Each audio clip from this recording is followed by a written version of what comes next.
ना दिन को ये सो सकते हैं, ना रात को चैन की नींद ले सकते। इमरान खान इनके हवासों पे सवार है। इनको पता है कि जब जब ये इलेक्शन के लिए मैदान में जाएंगे अवाम इन्हें जूते मारेगी और वोट जाके इमरान खान को देगी। जिस दिन इसकी कन्विक्शन होनी थी उस दिन ये वजीर आजम बना दिया गया। इनको सिलेक्टर्स ने और इम्पोर्टर्स ने मिलके बनाया है यहाँ पर, और ये उनकी गारंटियों पे चढ़ के बैठे हुए हैं। इमरान खान इनके हवासों पे सवार है। इनको पता है कि जब जब ये इलेक्शन के लिए मैदान में जाएंगे अवाम इन्हें जूते मारेगी और वोट जाके इमरान खान को देगी।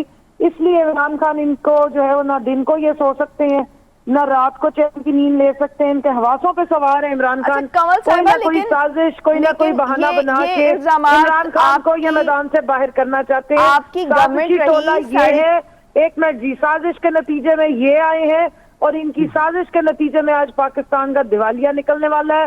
अच्छा, तो ये बताएं कि ये साजिश, दिवालिया भी आप कह रही हैं कि साजिश के नतीजे में आई, ये साजिश किसने की? फिर साजिश इन्होंने और अमेरिका ने मिलके की। अमेरिका के थर्ड सेक्रेटरी डोनाल्ड लू के कहने पे, और उसकी बहुत सारी वजूहात हैं। आपको नजर आ गया है, सीपैक अथॉरिटी आते ही खत्म कर दी गई है। ड्रोन अटैक्स के मामलात आप चेक कर लें, और भी बहुत सारे मामलात हैं जिनको ये लेकर आगे चले। अब इन्होंने अपने केसेस खत्म करा लिए, नैब खत्म हो गया, 1100 अरब रुपया हड़प हो गया। नैब में तो वही तरामीम है कमल शोजब साहिबा, नैब में जो तरामीम की गई हैं उस ये आपके दौर में जो ये तरामीम थी इनमें चंद एक तब्दीलियां की गई हैं। ज्यादातर इनमें जो तरामीम है उनमें आपकी जो पार्टी है वो मुत्तफिक थी।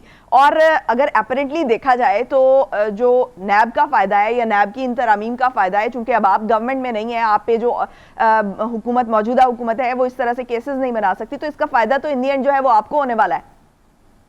नहीं जी, आपकी इंफॉर्मेशन गलत है। जो 34 अमेंडमेंट्स इन्होंने प्रपोज की थी वो जरा दोबारा पढ़ लें।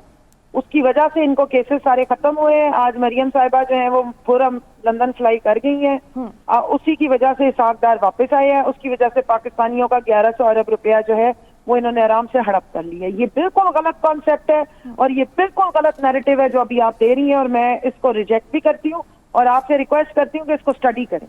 34 अमेंडमेंट्स मेरे पास पड़ी है। और अच्छा कमल साहिबा, ये बताइएगा कि मुझे एक मिनट मौका दीजिए, मैं अपनी बात खत्म कर लूं। स्पेसिफिकली जिसके जितने केसेस खत्म हुए वो बड़ा डिटेल के साथ हमारे जो हमारे मेंबर हैं जिन्होंने जो एंटी करप्शन को भी लीड कर रहे हैं पंजाब में, ब्रिगेडियर साहब, ब्रिगेडियर मुसद्दक, आप उनकी प्रेस कॉन्फ्रेंस भी उठा के देखे जब ये नैब अमेंडमेंट्स हुई। और मैंने उस दिन पार्लियामेंट के ज्वाइंट सेशन के बाहर प्रोटेस्ट किया था विमेन विंग को साथ लेकर के, और वो इसी वजह से था क्योंकि ये नैब अमेंडमेंट्स करने जा रहे थे। कमल, हम बात कर लेते हैं जो नैब तरामीम है, इसी पर बात कर लेते हैं। तो जब ये इन तरामीम में ये भी है कि आप ट्रायल के बगैर जो है आप किसी को एक्यूज नहीं कर सकते, आप किसी को गिरफ्तार नहीं कर सकते। तो अगर ये इस तरह से करके होता है तो क्या आप इससे इत्तेफाक नहीं करते हैं कि ये नहीं होना चाहिए? क्योंकि एक जब रिमांड दिया जाता है तो फिर उसके फौरन बाद जो है वो दोबारा रिमांड दे दिया जाता है, फिर तीसरी रिमांड के लिए भी इस्तदा कर दी जाती है। ये उन एक तरामीम में से बात करें तो अगर वो आप उसको स्पेसिफिक एक खास छोड़ के एक छोटी सी दुम पकड़ लें, मुझे ये बताइए। वन बाय वन बात कर लेते हैं, वन बाय वन बात कर लेते हैं। आपको किस पर एतराज? चले आप इसमें बात कर लें कि आपको इनमें एतराज क्या है, आपको इनमें से किस किस पर एतराज है, ये आप मुझे जरा पॉइंट आउट करना है। मैं बिल्कुल भी नहीं बताऊंगी क्योंकि मैं इस वक्त आपको डिक्टेशन नहीं दे रही हूँ। मैं आप मुझसे दोबारा प्रोग्राम करें नैब का, मैं सारी अपनी डिटेल सामने रख के बैठूंगी, आपको एक एक स्पेसिफिकली बताऊंगी। ठीक हो गया। इस वक्त मैं आपको इतना बता रही हूँ कि जो आपने स्टेटमेंट दी है वो बिल्कुल गलत है। हमने इन पे एग्रीमेंट किया होता तो नैब अमेंडमेंट्स उसी वक्त हो जाती। हमने एग्रीमेंट किया होता तो ये फैटफ की लेजिस्लेशन से वॉकआउट ना करते। हमने अगर इनसे कोई तावन करना होता तो ज्वाइंट सेशन बुला के हमें फैटफ अप्रूव ना करवाना पड़ता। वो 34 amendments were propose by Peoples Party and PMLN। Written document हमारे पास मौजूद है जिसपे हमारा इनके साथ डेडलॉक हुआ और वो हमने अमेंडमेंट्स तस्लीम नहीं की।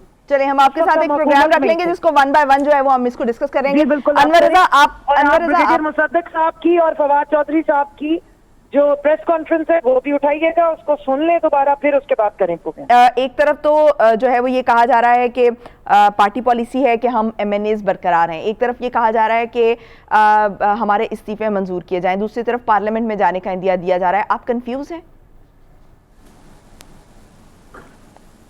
देखिए MNAs ये जो केस है ये बड़ा लाउड एंड क्लियर केस है। 123 MNAs ने एट ए टाइम इस्तीफे दिए थे। ठीक हो गया। और उस वक्त यही हमारी आला अदालतें थी जो बड़े आराम से स्पीकर को डिक्टेशन भी दे रही थी, डायरेक्शंस भी दे रही थी, टाइम भी बता रही थी कि इतने बजकर इतने मिनट पे फलाने डेट पे आपने सेशन बुलाना है और आपने काम करना है।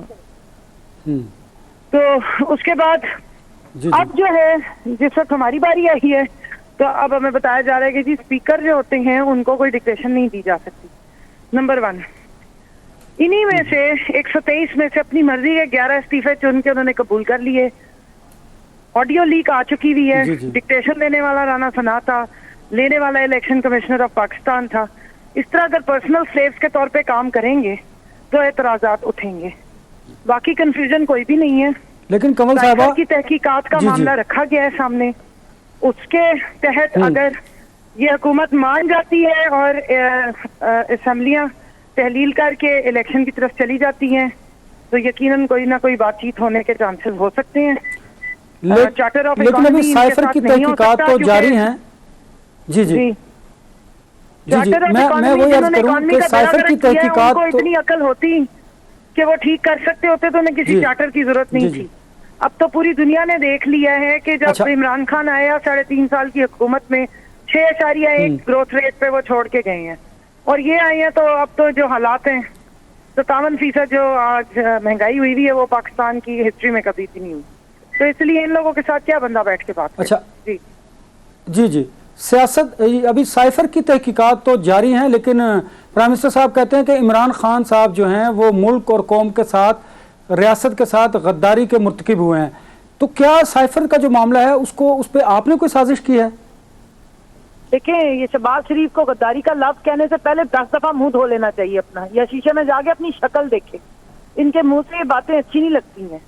इमरान खान ने गद्दारी अगर की है ना तो फिर तो कोई मुल्क का कोई मुहब्बे वतन नाम की डेफिनेशन ही खत्म कर दें लुगत में से और डिक्शनरी में से। तो ये इस किस्म के बयानबाजी हैं। ये तो मानते नहीं थे कि कोई साइफर आया। आज इसकी भतीजी कह रही है कि ओहो जाहिलियत का ये तरीकेकार है। ओहो जी, अब तो मुल्क को हमें कोई मुल्क साइफर नहीं भेजेंगे। इनको पूछे कि साइफर होता क्या है। 37वीं नेशनल सिक्योरिटी कमेटी की मीटिंग को चेयर किया था इमरान खान साहब ने और उसके मिनट्स आए थे। उसमें सारे जो वर्दी वाले हजरात हैं, हमारे बड़े स्टेट के जो रिप्रेजेंटेटिव्स हैं चारों फोर्सेस के, वो बैठे हुए थे, मिनट्स मौजूद हैं। वहां पर इनके अब्बा जी के रिश्ते तो डिस्कस हो नहीं रहे थे, साइफर ही डिस्कस हो रहा था। मिनट्स तब्दील होने की बात क्यों की गई? अगली बात सुन लेना जी। 38वीं नेशनल सिक्योरिटी की मीटिंग को चेयर करता है शहबाज शरीफ। असद मजीद साहब को बुला के कहा जाता है कि आप मिनट्स को चेंज करें। उन्होंने मना कर दिया। उन्होंने अपनी जो स्टैंड लिया था जिस चीज पे, जिस चांस पे, वो उससे पीछे नहीं हटे। अब कहते हैं जी साइफर चोरी हो गया, फलाना हो गया। पहले तुम साइफर नहीं मान रहे थे, अब साइफर को और उसको तुम और तमाशे दे रहे हो। मसला वही है सारा। तकलीफ इमरान खान की है। तकलीफ ये है कि इमरान खान की मौजूदगी में इन सियासी बोनों का कद और छोटा हो गया, ये गुम हो गए। और अब सिर्फ उनको तकलीफ ये है कि किसी तरह इमरान खान को हटा दें, मैदान में से निकाल दें, ताकि ये सारे मुजरिम, गुलाम और जो ये इम्पोर्टेड मुसल्लत कठपुतलियां ये हमारे पे किसी तरह। तो कमल साहब, ये इमरान खान की तरफ से ये क्यों कहा जा रहा था कि आपने अमेरिका का नाम नहीं लेना, और जलसे में उन्होंने खुद ही नाम ले दिया अमेरिका का?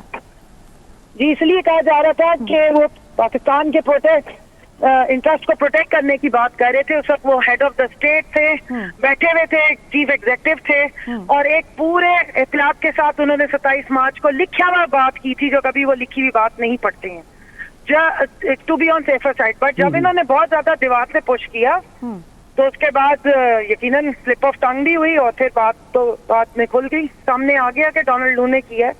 अब तो वो बहुत ज्यादा आया है। और भी बहुत सारे नाम है जो शायद सामने आ सकते हैं अगर ये और ज्यादा दीवार से लगाएंगे तो कमल साहबा ये बताइए कि क्या लॉन्ग मार्च से आप समझती हैं कि हालात बेहतर होंगे और आपकी जो डिमांड्स हैं वो पूरी होंगी? जी, क्या कह रहे हैं?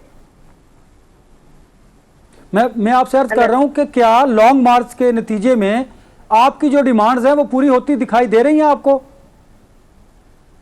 देखिए जी, प्रोटेस्ट करना, मार्च करना या अपनी जो डिमांड्स है वो सामने रखना हमारा हक है, ये जमहूरी हक है। हमने ना कोई डंडा बरदार पीली फोर्स तैयार करके इस्लामाबाद पे हमला करने की कोशिश की है जैसे फजलुर रहमान ने किया था। ये सारे उसके स्टेज पे जाके खड़े हो गए। लॉन्ग मार्च का मकसद क्या है? क्या आप चाह रहे हैं कि पूरी फौज को ललकारा है?